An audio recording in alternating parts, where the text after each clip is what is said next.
Ландыш Нигматжанова видео шығарды Барс медиадан кетем deyip.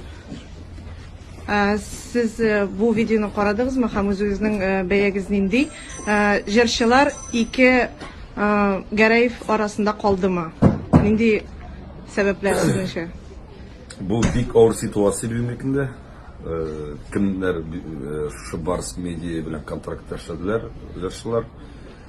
Мин ул видеоны карадым, хәтта үземә дә куйдым. Татар эстрасы кайный дип, инде димәк, җырчының проблемасы, коллегамның проблемасы ул миңа да кагыла дигән сүз. Бүгенге көндә мине дә бит инде TNTV каналына, Татар радиосына черный спискка куйдылар. Минем дә җырларымны әйләндермиләр, хәтта мин акча түләп реклама да бирә алмыйм. Мин алардан кайгырмадым, шәхсән үземә килгәндә инде бу татар җырнарында исәнә дә китмәделәр, азат итүгә китмәделәр. Хәтта мин әйткән артистлар алар касса артистлары дип әйтәсе килә. Мин танырдан берәр дә юкмадым. Аллага шөкер, залларым тулган, һәм минем дә эшли мәйдан каналы белән, ТМБ каналы белән, башка радиолар белән инде без аны мин интернеттан да әйттем. Бу Ландышның сүзенә килгәндә, сез күз алдыгызга әйттегез, 15 ел шушы контрактта булып, алар белән бергә эшләп, ул бит инде Барс медианың җиңеше дигән сүз бит инде бу. Монда бит Ландышкына миңа җитсә Ландышкына страда итмәгәндер. Күп артистлар бу кара ныктага, кара күлгә баскандыр. Причинасын әйтә алмыйм. Ландыш анда, конечно, зур сүзләр әйтте. Менә минем тагында иштәсе килә, нәрсә өчен, нигә алай микән дигән сорауга. Барс медиага килгәндә, минем уем буенча инде ул соңгы 1 елда аның рейтингы нык төште. Күреп торасыз, әле соңгы балалы Саленкада да алар зал җыя алмадылар.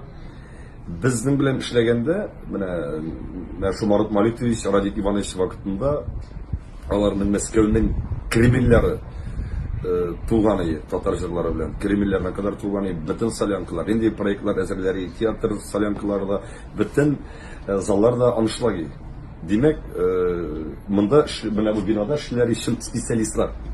Соңгы 1-2 елда моннан бик күп специалистларны эштән чыгардылар. Ул бит инде мәсәлән мине куялар икән, менә бу Барс медиа үзәгенә продюсер иттереп артистны. Болай гына әйтәм инде, менә мин кемдер артистны яратмый икән, димәк мин аны алып ыргытам. Ул алай булырга тиеш түгел. Шәхси характерга бәйләнергә тиеш түгел монда эш. Эш шундый, шуннан да бик авыр артистлар белән эшләде. Шуңа күрә бик күп специалистлар китте монда. Соңгы 1-2 елда көчле специалистлар китте. Аннан Барс медиа бердән-бер шундый продюсер үзәге бит инде ул. Менә һәрбер җырчыны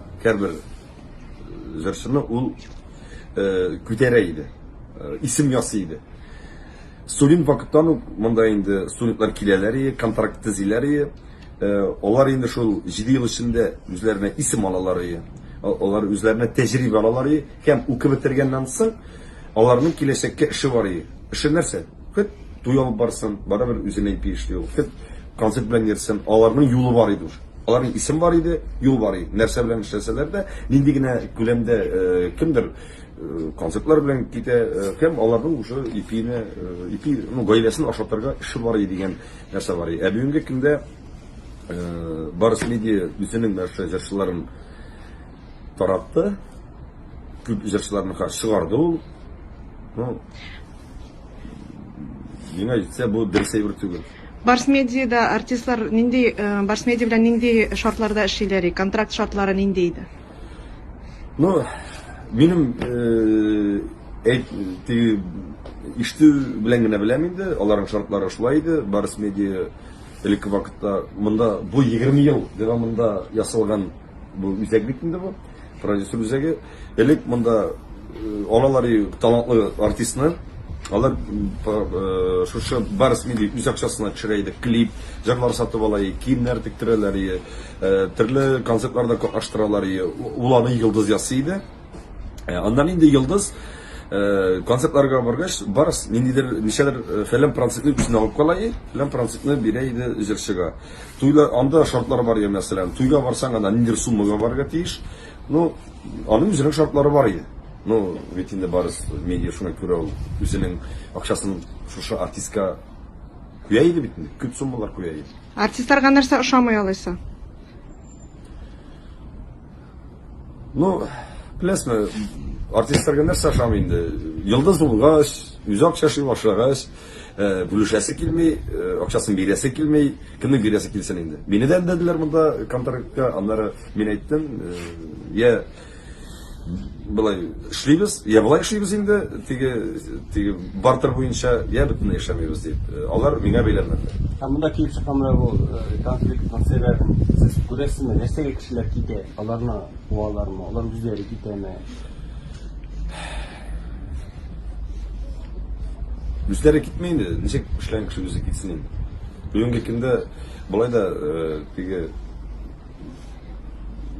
кеше бит инде рәхәттән китмей эштән. Ничек итеп о итләр кешенең акчасын кисәләрме? Яки инде аңа кит дип әйтәләрме? Әллә инде шартлар? Акчасында кисәләр, китте дип әйтәләр. Бар инде. Кешене әгәр эштән чыгарасын килсә, анда миллион причина табып була. Ни өчен шулай эшләнде? Сәбәбе нәрсәдә? Сәбәбе мин монда төрлечә уйлыйм. Монда бит инде эш учредитель булгач, бәлкем аларның арасында конфликт чыкканмы, я чынлап бу үзәкне бетергәнме, мин аны әйтә алмыйм. Но монда күп факторлар. Үзәк эшлибез соң хәзер. Ул үзәк монда тыйып, бу белән үзәктә бер студия калды инде, Адил Хамзин. Анда да бит бу кадәр китте барыстан.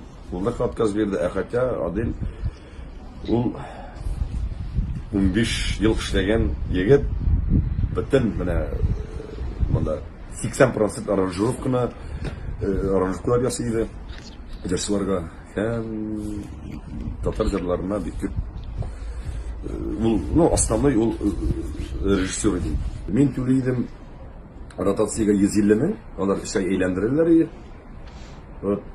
Аңа кадәр без бартырга эшлик. Мәсәлән, мин барып киткән татар җырына, анда, ну, ел буена аларның шул солянкаларында, проектларында катнашайм, алар миннән акча алмыйлар.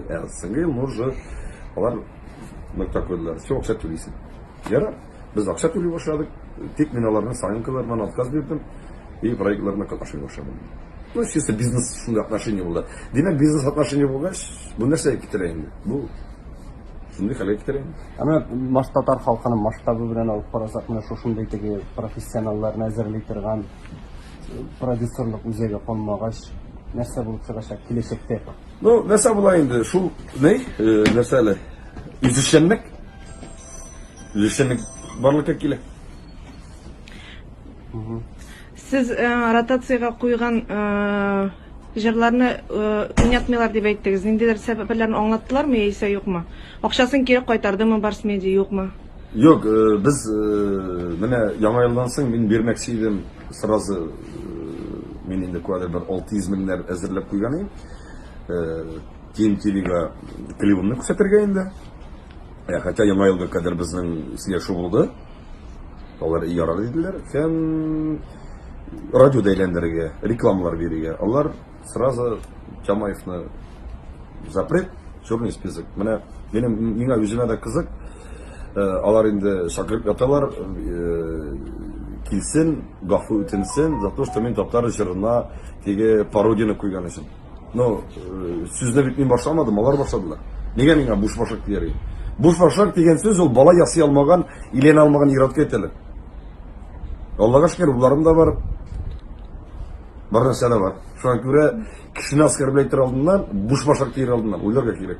И мөмкинчелек тапканнар, янәсе мин имеш мөмкинчелек тапканмын татар җырына килмәскә. Ничек мин мөмкинчелек? Мин килдем, сөйләштем, кул бирештек. Мин аларга әйттем, давайте татар җырында да катнашам, Мәскәүдә дә катнашам, Уфада да, солянкаларда да катнашам. Минем хәтта оборудованиеларым да бар, экраннарым да бар, бергә мәшәй берләшеп эшлик, аңа кадәр эшлидек бит. Демек, причина менде түгел. Не үшін Дина Гараева Барс медиаға кетті болып шыға? Ол әтесіне Марат Гараевқа қаршы келіп шыққан болып шыға ма? Ол бүгінгі күнде әтесіне қаршы. Шуңа күрә нәрсә өчен икәнен белә алмыйм. Бәлкем шул ике братар, абысы аркасындадыр инде, может, абысы яклы калгандыр. Мен аны әйтә алмыйм, но Дина шундый әйбәт кыз, шундый дипломатичный кыз. Но онда бит әле әйтергә кирәк, дин дигән нәрсә дә бар. Менә димәк, менә минем өчен инде әни бит инде менә минем 30 елда РКда эшләгән, но мен бит нәкъ артист булдым дип, теге әнинең сүзен тыңламыйм дигән сүз түгел. Мин киресенчә әни сүксә, мин авызын җавап торам. Нәрсә генә әйтсә дә, мин теге, тыныч кына торам, чөнки әти, әни, безне шулай тәрбияләделәр. Даже әти дөрес булмаган хәлдә дә, әни дөрес булмаган хәлдә дә, син барыбер әти, әни яклы булып калырга тиеш. Кемнең күңелендә иман бар? Мин шулай дип уйлыйм. Каршылык сәбәбе нәрсәдә соң сезнеңчә? Менә мин әйткән, менә минем черный списоклар, бөтен нәрсәләр. Ике абый арасында һәм кыз белән ата арасында дигән низагның арасында. Менә иртәгә алганда сөйләр инде алар. Мин просто бу миңа нәрсә касасы иткән. Шуңа күрә без китәбез инде. Без китәбез. Тизрәк алар дуслашсыннар. Без китәбез, тизрәк дуслашсыннар. Әгәр дуслашсалар, сездәй без бөтен җырчылар җыелып, менә монда шу бинага кире кайтып, яңа проектлар әзерләп, яңа ниндидер бер сулыш кертергә кирәк. Бу хәзер Барс медиа, әгәр хәзер дөресен әйткәндә, бу компания үлсә, бетсә, монда башка ниндидер кемнәрдер башка нәрсә проектлар уйлап чыгарачаклар, но мондый күләмдә булмаячак.